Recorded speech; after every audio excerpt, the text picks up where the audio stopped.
Para comprobar todo lo que acabamos de ver y para hacer un pequeño experimento y que quede esto mucho más claro, vamos a hacer este circuito muy sencillo que es una resistencia y un diodo. Yo ahorita voy a usar una resistencia de 470 ohms porque es la que tenemos aquí en el laboratorio a mano.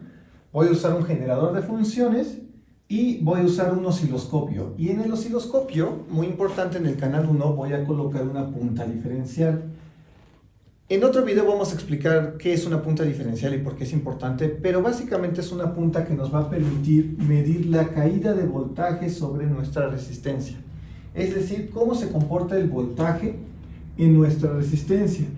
Esto, cuando nosotros tenemos una resistencia y medimos el voltaje, por ley de Ohm podemos ver la corriente. Es una forma en la que nosotros podemos ver y graficar la corriente de algo.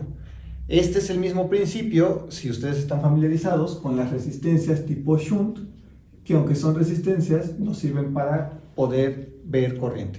Entonces vamos a tener básicamente una resistencia, por así decirlo, shunt, con una punta diferencial para poder ver el voltaje que hay sobre nuestra resistencia, que lo podemos traducir como en la corriente, y vamos a tener una punta pasiva, como un de osciloscopio, conectado en el ánodo y luego en el cátodo la tierra, porque es donde tenemos la tierra, digamos, de nuestro generador, para justamente poder ver el voltaje a través del diodo. Entonces lo que vamos a hacer es, vamos a graficar en el eje de las Y la corriente que hay a través del diodo y en el eje de la X el voltaje, para ver qué es lo que nos pasa.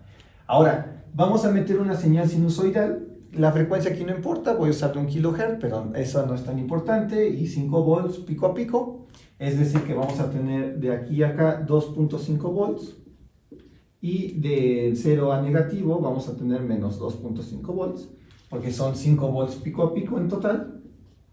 ¿Y qué es lo que vamos a ver? ¿Qué esperamos ver?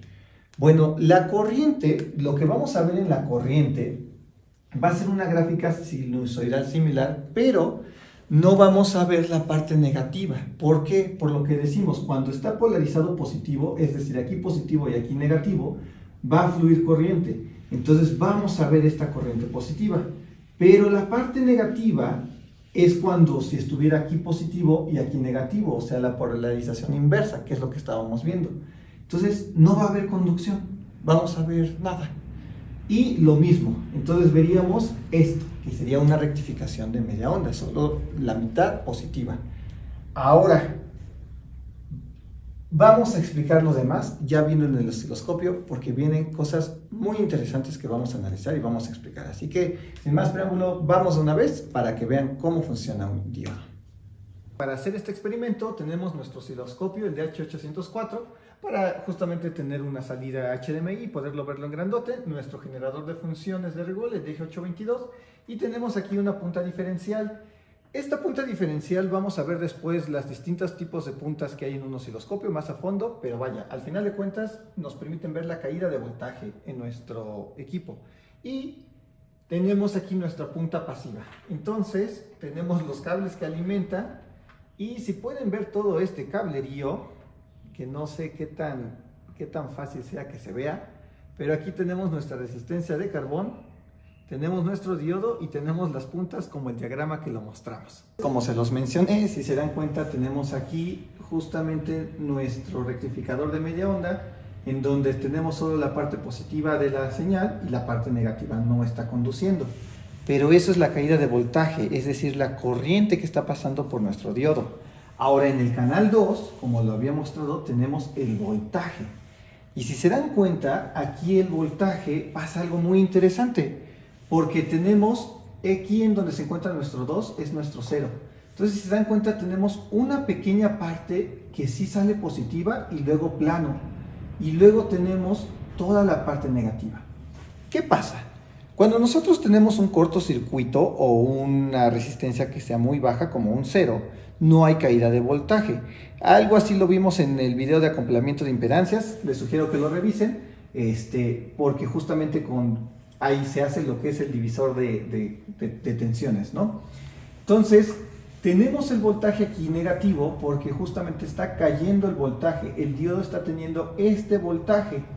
Y después tenemos un voltaje positivo muy pequeño, que justamente es el voltaje que hablábamos de nuestra zona de agotamiento.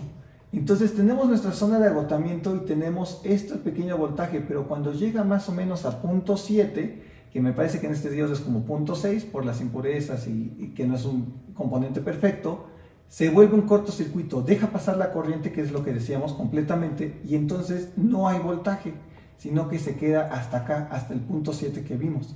Entonces por eso no llega a ver la señal completa, pero esto es en cuanto a voltaje y esto es en cuanto a corriente. Ojo, nota muy importante, estamos midiendo la caída de voltaje en el diodo. Si nosotros vemos el voltaje a la salida, que sería como el rectificador de media onda, veríamos algo muy similar a lo que estamos viendo aquí en nuestra corriente. Ahora, lo que vamos a hacer es que vamos a aplicar el modo XY. Para eso nos vamos aquí al menú del equipo rigor, le damos donde dice XY y que nos grafique el modo XY. Ahora aquí yo estoy cometiendo un pequeño error porque lo estoy poniendo al revés. Debe de ser el voltaje y el canal 2 la corriente. Perfecto. Ahora sí ya lo tenemos aquí. Vamos a aplicar el trigger para que no se nos esté moviendo. Y si se dan cuenta, tenemos la curva clásica de un diodo. Esta es la curva característica del diodo porque tenemos acá nuestras formas de onda. Ahora en azul tenemos la corriente y en amarillo tenemos el voltaje. Y si se dan cuenta, tenemos que en la parte negativa, aquí tenemos voltaje en el eje de las X, aquí lo podemos ver, 1.5, 500 milivolts. Y en la parte positiva tenemos corriente, aunque no hemos hecho el cambio, pero esta es la corriente. Tenemos justamente que en la parte negativa no hay corriente, hay cero. Si se dan cuenta, tenemos cero.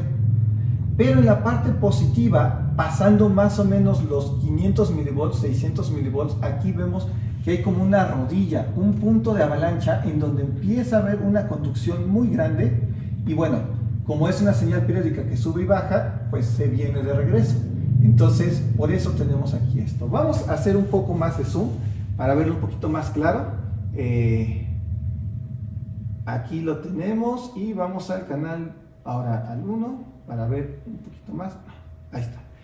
Como podemos ver, no se ve tan claro y eso es porque el canal XY está haciendo la conversión matemática. Entonces para ello simplemente nos vamos a los puntos que tenemos de memoria y en vez de tener 10.000 puntos vamos a ponerle que tengo 1.000.000 de puntos y ahora sí podemos ver más claro todo. Entonces aquí se ve más claro como tenemos los 500 milivolts y el punto de avalancha que se encuentra por acá, que son los 0.6 más o menos, que es lo que justamente dice la teoría. Para medirlo mejor, pues vamos a colocar unos cursores, aprovechar que tenemos esta herramienta y le vamos a decir que en vez de que esté en el canal 1, que queremos que diga, en vez de que esté en modo manual, le vamos a poner que se vaya a XY. Entonces aquí tenemos los cursores en el XY, no me está dejando ver bien, vamos a cambiarlo de lado, vamos a pasarlo, está perfecto, ahora sí ya cambiamos el lado izquierdo. Y vamos a mover nuestros cursores. Pueden ver que estamos moviendo el AX, que es este de acá abajo. El AX es el que se está moviendo. Y vamos a medir justamente que aproximadamente en este punto, aquí tenemos AX, estamos más o menos en 500 milivolts, 507 milivolts, 0.5 milivolts. Podríamos decir que más o menos en 0.5 milivolts es cuando comienza esta avalancha y podemos ver que sucede la curva clásica de un diodo. Ahora, punto muy importante, si se dan cuenta, este no es un circuito lineal porque no es como una resistencia que todo el tiempo tiene el mismo valor. Y bueno, esta es una forma en la que podemos usar un osciloscopio y un generador de funciones para trazar la curva del diodo. Esta que si hemos tomado algunas clases vamos a ver todo el tiempo de cómo se genera. Aquí podemos ver claramente cómo funciona un diodo. Perfecto, pues esta fue una explicación teórica básica de qué es un semiconductor y cómo funcionan los diodos, la unión P con el material N y pues un pequeño experimento de cómo lo podemos ver aquí en el osciloscopio. Ahora, un punto importante, esto no nos permite visualizar, pero la realidad es que si nosotros queremos caracterizar más allá un diodo y poder trazar la curva con mucho más precisión, se usan otro tipo de equipos. Hay más materiales o más componentes que se basan en el diodo, como una celda fotovoltaica. Y también existen muchos tipos de diodos. Lo importante era conocer un poco las bases. Después vamos a ir un poquito más para ver los tipos. El siguiente video que voy a preparar va a ser sobre celdas fotovoltaicas, qué es una celda fotovoltaica y cómo se caracteriza, junto a cómo caracterizar un diodo. Y pues, ¿qué te pareció el video? Espero que con esto hayan quedado más claras las bases. Espero que con esto puedas entender un poco más acerca de los circuitos que no son lineales, justamente porque tenemos esta curva característica pues un poco extraña. Y si tienes alguna duda, algún comentario, no se te olvide, o alguna sugerencia de video, dejárnoslo en los comentarios. Muchas gracias por seguirnos y no se te olvide suscribirte.